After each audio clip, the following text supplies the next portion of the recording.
Hello dear students, आज का हमारा वीडियो आपके लिए बहुत ही बेनिफिशियल होने वाला है, खास करके 10th और 12th के स्टूडेंट्स के लिए, क्योंकि इस वीडियो में हम आपको बताएंगे कि किसी भी क्वेश्चन का आंसर कैसे बनाते हैं।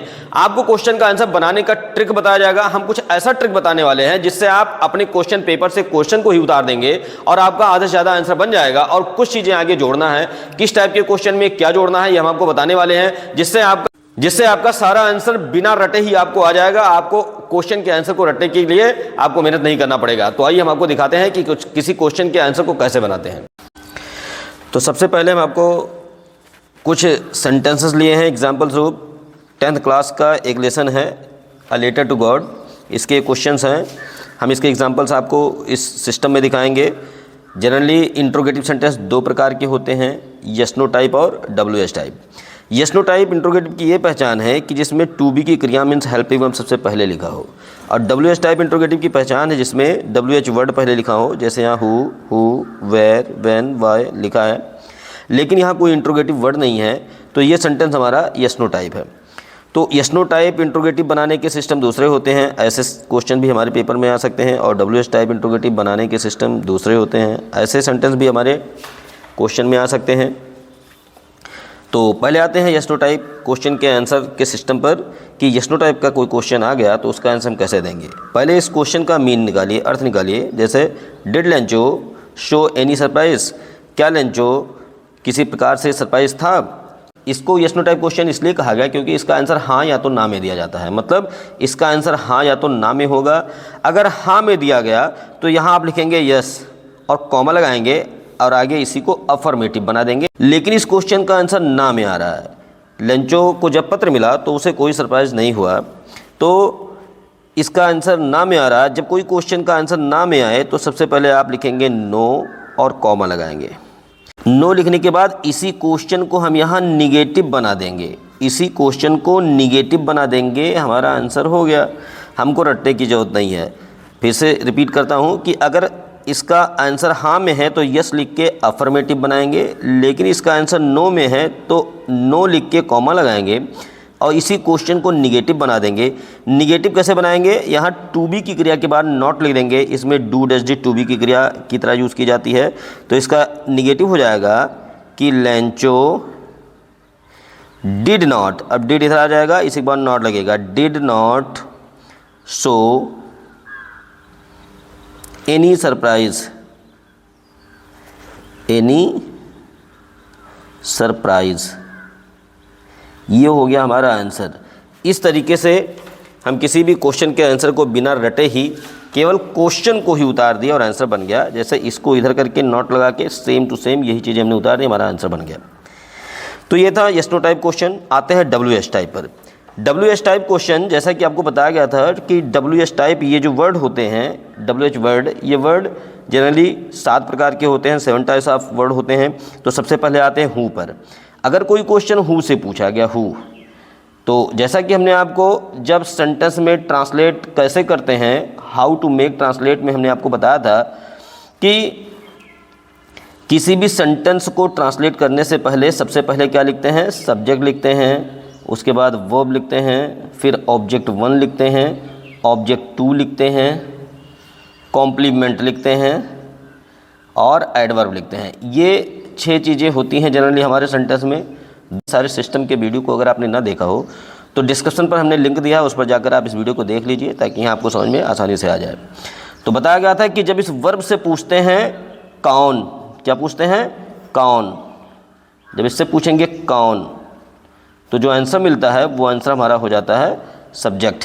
इस सिस्टम का भी हमारे इस क्वेश्चन के आंसर से बड़ा ही रिलेशन है। जैसा कि जब वर्ड से पूछते हैं कौन, जो आंसर मिलता है वो हमारा सब्जेक्ट हो जाता है। मीन्स हु का मतलब भी होता है कौन। तो कहने का मतलब यह है कि जब कोई क्वेश्चन हु से पूछा जाए जिसका मतलब कौन होता है, तो जो आंसर मिलेगा वो हो जाएगा सब्जेक्ट। मतलब हु वाले क्वेश्चन में हमारे सब्जेक्ट गायब होता है, सब्जेक्ट नहीं होता, और बाकी सारे शब्द लिखे होते हैं। इसलिए हु वाले क्वेश्चन का आंसर देने के लिए आप वहाँ हु के स्थान पर, इस हु के स्थान पे ही एक शब्द सब्जेक्ट को लिख देंगे, ऐसे जो सब्जेक्ट मिसिंग है उसमें, और बाकी जो आगे बचा उसको लिख देंगे। क्वेश्चन मार्क जो यहाँ होता है इसको यहाँ हटा के फुल स्टॉप लगा देंगे, जैसे कि यहाँ हम आपको दिखाते हैं। जैसे who went to open the mail box, mail box को ओपन करने कौन गया।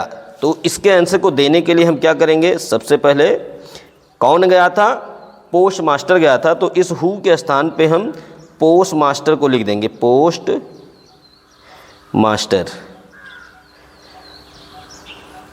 हु के स्थान पे जो सब्जेक्ट मिसिंग था उसको हमने लिख दिया। बाकी सारे क्वेश्चंस को ही हमें यहाँ उतार देना है। बाकी जो बच्चा यहाँ से लेकर went to open the mail box, बस, और इस क्वेश्चन मार्क को हम हटा के यहाँ फुल स्टॉप लगा देंगे। ये हो गया हमारा हु वाले क्वेश्चन का आंसर।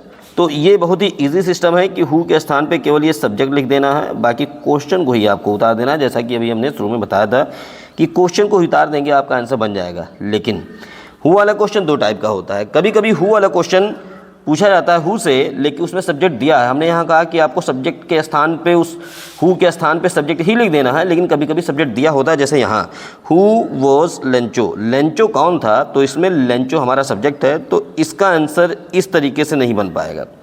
तो जब किसी क्वेश्चन में हु वाला क्वेश्चन पूछा गया हो और इसमें सब्जेक्ट दिया हो, सब्जेक्ट हो, अगर सब्जेक्ट दिया हो तब क्या करेंगे, उस क्वेश्चन का पहले हम अफर्मेटिव बनाएंगे। पहले अफर्मेटिव बनाएंगे, उसके बाद लास्ट में हम उसके पद को लिखेंगे, पद, पोस्ट पद, जिसको हम पद कहते हैं।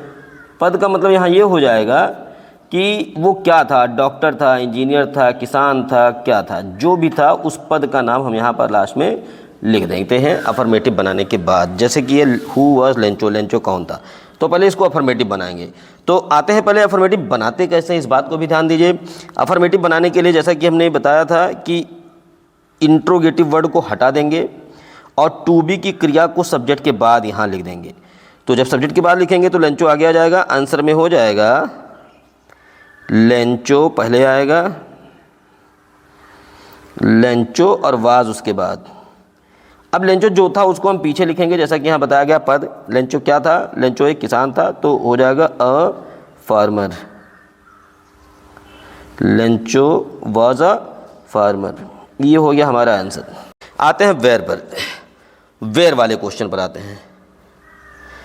वेयर, वेयर का मतलब होता है कहाँ, वेयर का मतलब कहाँ। ये आपका पहला क्वेश्चन हुआ। ये दूसरा, कहाँ मीन्स अगर कोई क्वेश्चन वेयर से पूछता है तो कहाँ का मतलब प्लेस हो जाता है, वो आपसे प्लेस पूछता है। प्लेस, जैसे आपसे पूछा गया आप कहाँ जा रहे हो, तो हम मार्केट जा रहे हैं या स्कूल जा रहे हैं, जहाँ भी जा रहे हैं वो प्लेस का नाम हम बताएंगे। तो कहने का अर्थ ये है कि वेयर वर्ड आपसे किसी चीज़ का प्लेस पूछता है। तो आप आंसर कैसे देंगे वेयर वाले क्वेश्चन का, कि सीधी सी बात है, सबसे पहले अफर्मेटिव बनाएंगे, या शॉर्ट फॉर्म लिख रहे हैं अफर्मेटिव का। अफर्मेटिव बनाने के बाद लास्ट में, सेंटेंस के सबसे लास्ट में अफर्मेटिव उसी क्वेश्चन को उतार देंगे, अफर्मेटिव बन जाएगा। अब यहाँ दिखाते हैं कैसे अफर्मेटिव बनाते हैं। और लास्ट में उस प्लेस का नाम लिख देंगे जो प्लेस आपका उस आंसर के लिए होना चाहिए। जब आपने लेसन्स को पढ़ा होगा तो वहाँ आपको पता होगा कि इसका आंसर क्या है। जैसे कि यहाँ where was the house located, located का मतलब होता है स्थित होना, या स्थित होना मतलब कि घर जो है वो कहाँ पर स्थित था। अब अगर आपने लेसन्स को पढ़ा है तो उसका आंसर आपको पता है कि घर कहाँ पर स्थित था, आप उसको बता सकते हैं। तो सबसे पहले इसको अफर्मेटिव बनाएंगे, जैसा कि यहाँ बताया गया। अफर्मेटिव बनाने के लिए फिर वही चीज़, इस वेयर को हटा देंगे और टू बी की क्रिया हमारी सब्जेक्ट के बाद जाएगी। तो हमारा सब्जेक्ट यहाँ क्या है, ये द हाउस, वर्ब के पहले वाला ही सब्जेक्ट होता है, तो इसके बाद वाज हो जाएगा। तो यहाँ हो जाएगा the house was, the house was located, located, the house was located, यह हो गया हमारा अफर्मेटिव। अब हमको आगे जोड़ना है इस प्लेस को कि घर कहाँ पर था। कहाँ पर था, नीची पहाड़ी की चोटी पर। तो हमने आपको ट्रांसलेट करते समय ये बताया था कि कहीं पर का की क्या आ जाए तो की के बाद वाली अंग्रेजी पहले लिखेंगे, की चोटी पर। तो पर प्रीपोजिशन है, पहले आएगा ऑन द टॉप, फिर की इंग्लिश ऑफ, फिर नीची पहाड़ी का, नीची का लो और पहाड़ी का हिल। ये हो गया आपका answer. The house was located on the top of low hill. तो वही क्वेश्चन को ही आपने उतारा है, केवल यही एक दो शब्द चार शब्द इसमें जोड़ देना होता है, हमारा आंसर रेडी हो गया। आते हैं नेक्स्ट क्वेश्चन। व्हेन का मतलब होता है कब, व्हेन का मतलब कब। तो अगर आपसे पूछा जाए कि आप स्कूल कब जाते हो तो आप क्या आंसर देंगे? आप आंसर देंगे हम स्कूल 9 बजे जाते हैं, 10 बजे जाते हैं या 8 बजे जाते हैं, जब भी आपका स्कूल लगता हो। तो कहने का मतलब ये है कि ये व्हेन शब्द आपके सेंटेंस में किसी चीज़ का टाइम पूछता है। क्या पूछता है? टाइम पूछता है, समय पूछता है। अब व्हेन का आंसर देने के लिए चूंकि वो समय पूछता है तो सबसे पहले आंसर के लिए हम सेंटेंस का अफर्मेटिव बनाएंगे, शॉर्ट फॉर्म। अफर्मेटिव बनाने के बाद लास्ट में जाके उस टाइम को हम लिख देंगे आपके लेसन्स में जो भी टाइम उसके लिए बताया गया होगा। जैसे कि यहाँ आते हैं, when did Lencho receive the letter. Lencho को पत्र कब मिला? लेंचो पत्र कब रिसीव किया? तो कब रिसीव किया था आंसर, अगर आपने लेसन को पढ़ा है तो आपको उसका जवाब पता होगा। तो पहले तो हम अफर्मेटिव बनाएंगे। अफर्मेटिव बनाने के लिए इस व्हेन इंट्रोगेटिव वर्ड को हटा देते हैं और टू बी की क्रिया को सब्जेक्ट के बाद लेंचो के बाद लिख देंगे। लेकिन इस पॉइंट को ध्यान रखना कि डू डज डिड, ये टू बी की क्रिया मीन्स हेल्पिंग वर्ब नहीं होती, ये इन्हीं डू की क्रियाओं की मुख्य क्रिया होती है। केवल इनको एज अ टू बी की क्रिया सेंटेंस में यूज़ किया जाता है, ऐसा रूल है। तो इस डू डज डिड को हम हटा देते हैं। अगर डिड लिखा है तो अफर्मेटिव बनाते समय जब डिड को हटाएंगे तो ये मेन क्रिया आपकी सेकेंड फॉर्म हो जाएगी। तो इसका अफर्मेटिव हो जाएगा लेंचो। रिसीव को रिसीव्ड कर देंगे, रिसीव्ड, VED, रिसीव्ड, ये हो गया हमारा second form. The letter, question को ही हम उतार रहे हैं, ध्यान दीजिएगा, लेटर। और अब यहाँ हमको लास्ट में प्लेस का नाम लिखना है कि कब लेंचो को पत्र कब मिला था। कब मिला था? नेक्स्ट संडे मिला था। तो हो जाएगा Lencho receive the letter next Sunday. ये हो गया नेक्स्ट संडे हमारा आंसर, फुल स्टॉप लगा देंगे। तो जैसा कि हम यहाँ दिखा रहे हैं कि ये सारा आधा से ज़्यादा हमारा अफर्मेटिव हुआ, कुछ शब्द जोड़ देना है। आधा से ज़्यादा हमारा अफर्मेटिव हुआ, 2-4 शब्द जोड़ देना है। ये अफर्मेटिव हुआ, लास्ट में एक शब्द जोड़ दिए। हु से पूछा गया, पहले सब्जेक्ट लिख के बाकी सब अफर्मेटिव ही बना दिया गया। यस नो टाइप क्वेश्चन है, यस या नो लिख के अफर्मेटिव ही बना देना होता है। तो ये सिस्टम था हमारा। आते हैं वाई वाले पर। अगर कोई क्वेश्चन वाई से पूछा जाए, क्वेश्चन नंबर 4 वाई पर आते हैं। वाई, वाई का मतलब होता है क्यों। क्यों, तो जब किसी से कोई चीज़ क्यों में पूछा जाता है, इसका मतलब है उसमें आपको किसी चीज़ का रीज़न बताना है, किसी चीज़ का कारण बताना है, कारण कि आपने ऐसा क्यों किया। तो क्वेश्चन वाई से अगर पूछा जाए तो सब में वही एक काम करना है कि सबसे पहले अफर्मेटिव अफर्मेटिव अफर्मेटिव अफर्मेटिव, सब में अफर्मेटिव बनाना है। और अगर वाई से पूछा गया तो अफर्मेटिव बनाने के बाद लास्ट में हमें लिखना है बिकॉज,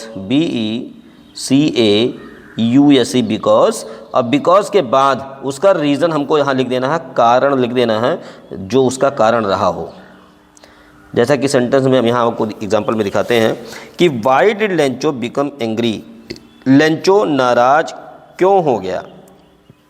अब अगर आपने लेसन को पढ़ा है तो आपको पता होगा कि लेंचो नाराज क्यों हुआ था जब उसको पत्र मिला था। तो आंसर देने के लिए सबसे पहले हम इसका अफर्मेटिव बनाएंगे। वही चीज़ कि अफर्मेटिव बनाने के लिए इंट्रोगेटिव वर्ड को हम हटा देंगे और टू बी की क्रिया को सब्जेक्ट के बाद लिखेंगे, यहाँ लेंचो के बाद। लेकिन do does did to be की क्रिया नहीं होती, जैसा कि हमने आपको यहाँ भी दिखाया। इसको हम डिड को हटाएंगे। डिड को हटाएंगे तो ये मेन क्रिया हमारी सेकेंड फॉर्म हो जाएगी। आंसर में हो जाएगा लेंचो बिकेम। अब बिकम का सेकेंड फॉर्म बिकेम हो जाएगा, बिकेम एंग्री।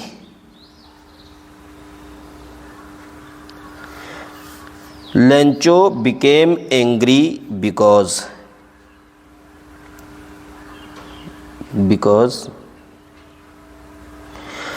वाई से पूछा गया, अफर्मेटिव बना गया, लेंचो बिकेम एंग्री और बिकॉज लगाएंगे, बिकॉज। अब वो रीज़न आपको देना है जिस रीज़न से वो नाराज़ हुआ था। नाराज़ क्यों हुआ था, अगर आपने लेसन्स को पढ़ा है तो आपको वो याद होगा कि नाराज़ क्यों हुआ था।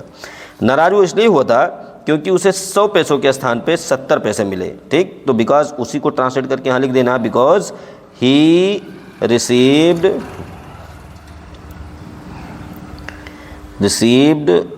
Only 70 pesos instead of 100 pesos।